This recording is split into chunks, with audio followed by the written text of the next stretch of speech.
जय बालाजी की दोस्तों होलिका के अगले दिन 8 मार्च को सुबह सुबह सांपदा माता की कहानी सुनी जाती है, जिसमें नहा धोकर पूजा पाठ किया जाता है।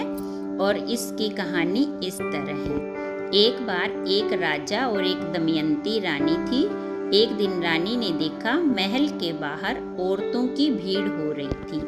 रानी ने दासी को भेजकर पता करवाया तो पता चला कि औरतें सांपदा माता की कहानी सुनकर कच्चे सूत का डोरा बांध रही है।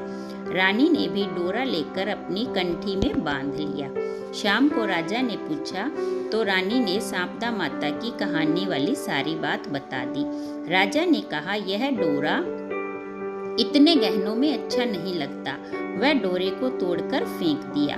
रात को राजा के सपने में सांपदा माता आई और बोली, अब मैं तेरे घर से जा रही हूँ और आपदा आएगी।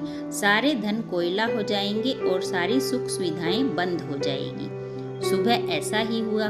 फिर राजा रानी महल से निकलकर अपने राजा साथी, खाती साथी और बहन के घर गए। वहाँ सभी ने उनकी मदद करनी चाहिए, लेकिन राजा रानी के माथे कलंक ही लगते रहे।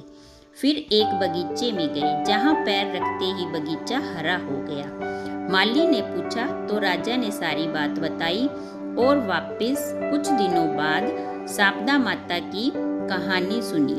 रानी ने डोरा वापस लिया और राजा ने भी सांपदा माता को नमस्कार किया और फिर वे माली को बहुत सारा धन देकर वापस आए और रास्ते में अपने राजा जो साथी थे उनके द्वारा लगाए हुए जो कलंक थे उनको उतारा और महल में वापस आकर सुख सुविधा से रहने लगे।